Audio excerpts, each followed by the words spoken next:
అందరికీ నమస్కారం.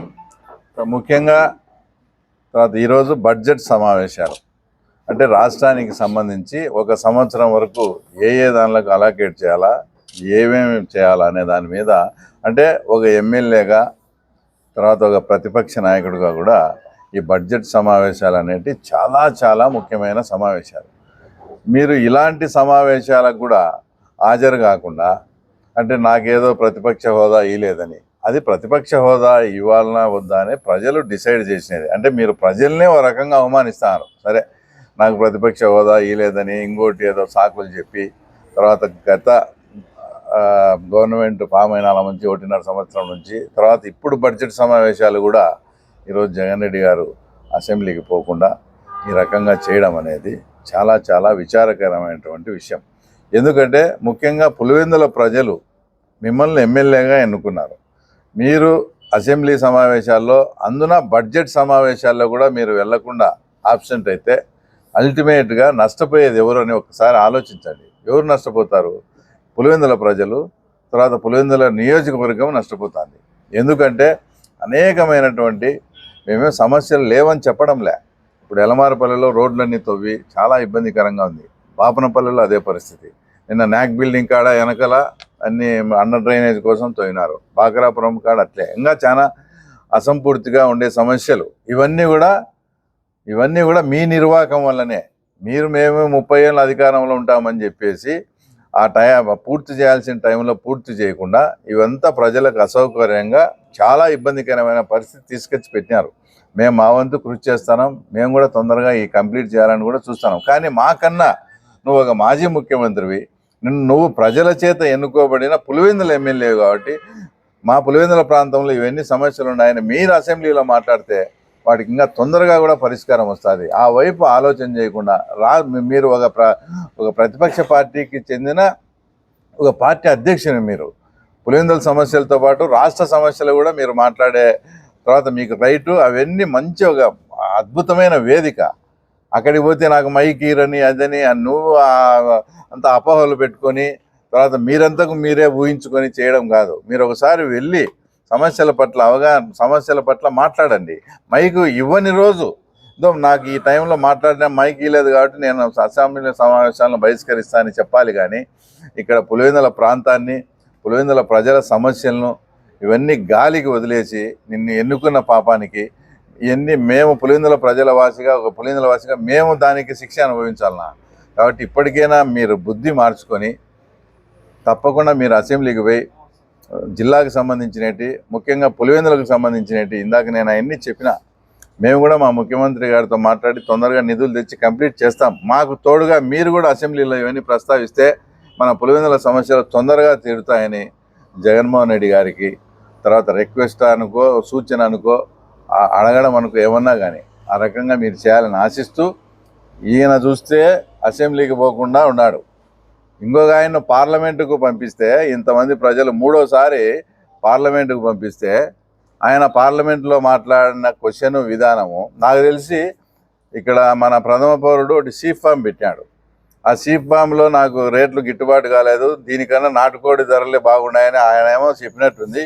ఈయన పోయి పార్లమెంటులో నాటుకోడి, ఈయన చూసి అసెంబ్లీకి పోడు, ఈయన పార్లమెంటుకు పంపించి ఆడ పోయి నాటుకోడి ధరలు. అసలు ఎంపీ గారిని ఒకటే అడుగుతున్నా, నాటుకోళ్ళు అనేది పెంపకం అనేది 80 to 90% రైతులు చేస్తారు.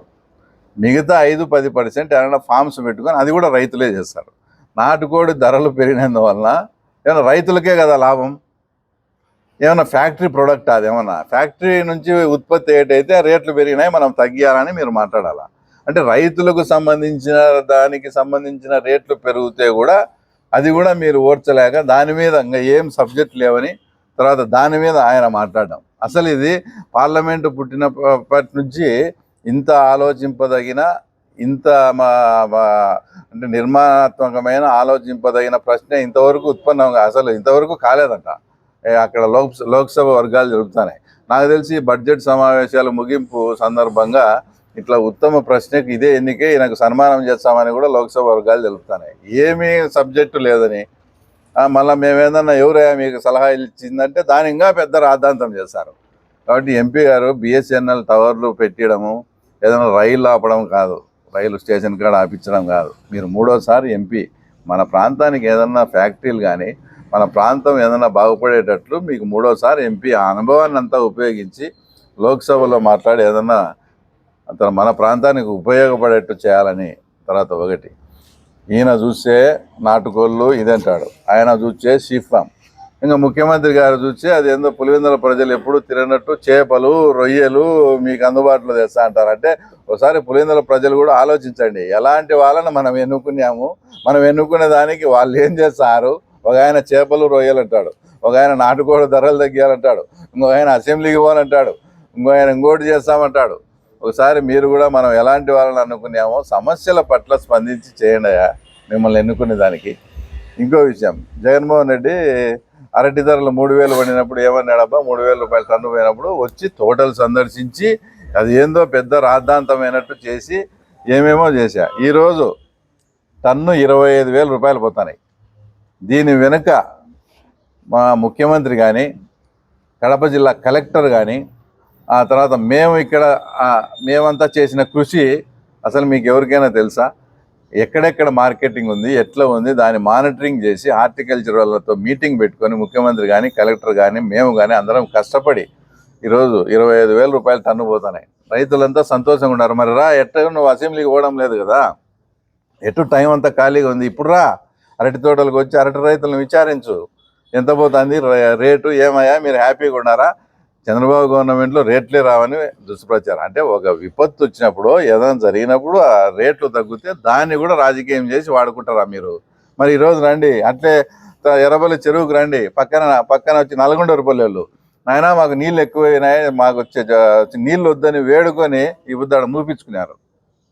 ఏదైతే మనకు వాటర్ వస్తుందో హెచ్ఎన్ఎస్ ద్వారా మాకు వాటర్ ఎక్కువైపోయిందని మమ్మల్ని అంతా ఇదే నల్గొండపల్లెళ్ళు ఏమన్నారు, ఎర్రబల్లె చెరువుకు నీళ్ళేనా, వీళ్ళు ఎలక్షన్ రోజు స్టంట్ చేసిపోతున్నారు, ఎర్రబల్లె చెరువు కన్నా నీళ్లు తెప్పిస్తే మేము హరిజన వాళ్ళు ఇల్లు కట్టుకుంటామని మాట్లాడినారు.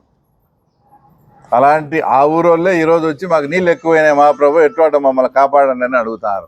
వచ్చి ఎర్రబల్లె చెరువు చూడు, ఇక్కడ అరటి తోటలు చూడు, ఎంత రేటు ఉందో చూడు. ఇట్లాంటి వాటిని కూడా అంటే మీరు రాజకీయంగా వాడుకోవద్దని అందరికీ చెప్తూ, ఏదేమైనా రైతులకు అంతా బాగుంది. మరొక్కసారి జగన్మోహన్ రెడ్డికి అసెంబ్లీకి పోయి మన పులివెందుల సమస్యలు, రాష్ట్ర సమస్యలు మీరు మాట్లాడాలని కూడా ఒక పులివెందుల వాసిగా నేను కోరుకుంటాను.